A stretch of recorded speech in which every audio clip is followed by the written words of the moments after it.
India versus England T20 series சற்று முன் ஒரு எதிர்பாராத ட்விஸ்ட் ஏற்பட்டிருக்கு என்றே சொல்லலாம்.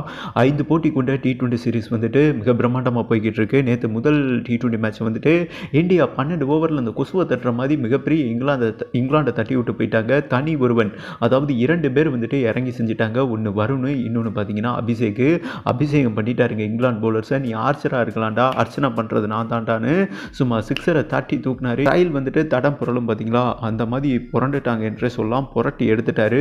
ஒரே மேட்ச்சில் 8 சிக்ஸர் அண்ட் 5 பவுண்டரிங்க. 13 பந்தில் இங்கிலாந்து டீமை நாக் அவுட் பண்ணார். ஏன்னா இங்கிலாந்து அடிச்சிருந்ததே 132. இவர் பார்த்தீங்கன்னா 13 பந்திலேயே 68 ரன் ஸ்கோர் பண்ணிட்டார். இங்கிலாந்து அடித்த 11 வீரர்கள் முக்கிய அடித்ததை இவர் பார்த்தீங்கன்னா முக்காமல் அடித்து முடிச்சு விட்டார் என்றே சொல்லாங்க. அபிஷேக் சர்மா அண்ட் வருண் சக்கரவர்த்தி சிக்குன்னு ஒரு 3 பந்து போட்டார். ஒன்றுமே புரியலை இங்கிலாந்து பேட்டர்ஸுக்கு. டம்முன்னு ஸ்டிக்கு பறக்குது அண்ட் கேட்ச் கொடுத்தாங்க. ஜோஸ் பட்லரு, LBW வேற மாதிரி செஞ்சு விட்டாரு. அப்படியே ஒன்றுமே பண்ண முடியலை, ஸ்டன் ஆகிட்டாங்க என்றே சொல்லலாம். இங்கிலாந்து முதல் T20 மேட்சே பிரம்மாண்ட வெற்றி. அதாவது ஜோஸ் பட்லரை என்ன மேட்ச் முடிஞ்ச பிறகு பேசியிருக்காருன்னா, சுழற்பந்து வீச்சாளரை இங்கிலீஷ் பேட்ஸ்மேன்கள் அட்டாக் பண்ண தெரியலைன்னா இந்திய மண்ணில் சர்வே பண்ண முடியாது. அது இப்போ இருக்கிற இங்கிலாந்து பேட்டர்கிட்ட மிகவும் குறைவாக இருக்குது அந்த ஐக்யூ லெவலு. அதை கரெக்ட் பண்ணால் தான் நம்ம 4 T20 மேட்ச் வந்துட்டு வின் பண்ண முடியும். இல்லாட்டினா அந்த 4 மேட்ச் நடக்கிறதே வேஸ்ட்டு. இந்தியா வின் பண்ணிடுவாங்க. அது வந்துட்டு எல்லாருக்கும் தெரிஞ்ச ரிசல்ட் தான் என்றும் வெளிப்படையாக பேசியிருக்காருங்க. ஓகே, இந்த சூழலில் மேலும் ஒரு அதிரடியான அப்டேட் வந்திருக்கு என்றே சொல்லலாம். இங்கிலாந்து அலறி இருக்காங்க. ஓகே, முகமது ஷமி வந்துட்டு முதல் T20 மேட்சே ப்ளே பண்ணல, இன்ஜூரிலிருந்து ரெக்கவர் ஆனாருங்க. ஆனால் அவர் வந்துட்டு முழு உடல் தகுதியோடு இல்லை என்றும் சில செய்திகள் வந்திருக்குங்க. இந்த சூழலில் பார்த்தீங்கன்னா சூரியகுமார் யாதவ் அவருக்கு பதிலாக ஒரு இம்பார்ட்டன்ட் பிளேயரை வந்துட்டு எடுத்திருக்காரு, பவுலரை. அதாவது உங்களுக்கே தெரியும், இங்கிலாண்டை முதல் ஓவர்லேயே சாய்ச்சது வந்துட்டு அசரதீப் சிங் தாங்க. வேற மாதிரி வந்து போடுறாருன்னு வைங்களா அந்த கொண்ட சிறுவன். அந்த ஆக்கர் நங்குன்னு இறக்குறாரு. ஸ்விங் ஆகுதுங்க பந்து.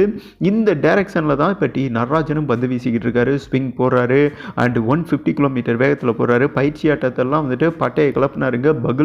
பகுல் இல்லாமல் பண்ணார் என்றே சொல்லலாம். இங்கிலாந்து பேட்டர்ஸை தெரிவிக்க விட்டாரு. ஸ்டிக்கு வந்துட்டு அந்த மிடில் ஸ்டிக்லாம் வந்துட்டு பாதி கட் ஆயிடுச்சு என்றே சொல்லலாங்க. இந்த சூழலில் முகமது ஷமி இன்ஜுரின்னு செய்தி வந்திருக்கு. அவருக்கு பதிலாக நடராஜனை வந்துட்டு சூரியகுமார் யாதவ் தில்லா ரெக்கமெண்டேஷன் பண்ணியிருக்காரு. 2 சீமர்ஸ் இருக்காங்க, இருந்தாலும் 2 சீமர்ஸ் வந்துட்டு இம்பார்ட்டன்ட். ஏன்னா டெத்தில் T20 ஃபார்மேட்டை பொறுத்தவரை டெத்தில் கடைசி 5 ஓவர் இருக்குன்னு இருக்குவாங்க. அந்த தருணத்தில் நட்டை கொண்டு வந்தோம்னு வைங்களேன், டெஃபினட்டாக வந்துட்டு என்னங்க சொல்கிறது, அடிக்கிறது மிகப்பெரிய கடினம். காலில் நகர்னு பந்து விழுகும்போது ஸ்கோர் பண்ணுறது மிகப்பெரிய கடினம். ஓகேவா, இந்த சூழலில் வந்துட்டு நடராஜனை தில்லா எடுத்திருக்காருங்க. முதல் முறையாக இந்திய டீமில் 2 லெஃப்ட் ஹேண்ட் சீமர்ஸ் வந்துட்டு களமிறங்க போகிறாங்க. இதுவே முதல் முறை. 2வது T20 மேட்ச் வந்துட்டு வர சனிக்கிழமை நடைபெற உள்ளது ராஜ்கோட்டில். டெஃபினட்டாக நடராஜன், அதாவது தங்கராசுக்கு இடம் கிடைக்கும் என்றும் ஒரு முக்கியமான செய்தி வந்திருக்கு. அந்த வாய்ப்பை வந்துட்டு சூப்பராக வாத்தி ரைட் பண்ணுவாரா அண்டு இந்திய டீமில் அவரோட வாய்ப்பை தக்க வைப்பாரா? உங்களோட கருத்தை போட்டு விடுங்கன்னு சொல்லிட்டு வீடியோ கம்ப்ளீட் பண்ணுறேன். முதல் மேட்ச் வின் பண்ண மாதிரியே 2வது T20 மேட்சையும் இந்தியா அசால்ட்டாக இங்கிலாந்து அடிச்சு தூக்குவாங்களா? கருத்தை பதிவு பண்ணுங்கன்னு சொல்லிட்டு வீடியோவை கம்ப்ளீட் பண்ணுறேங்க.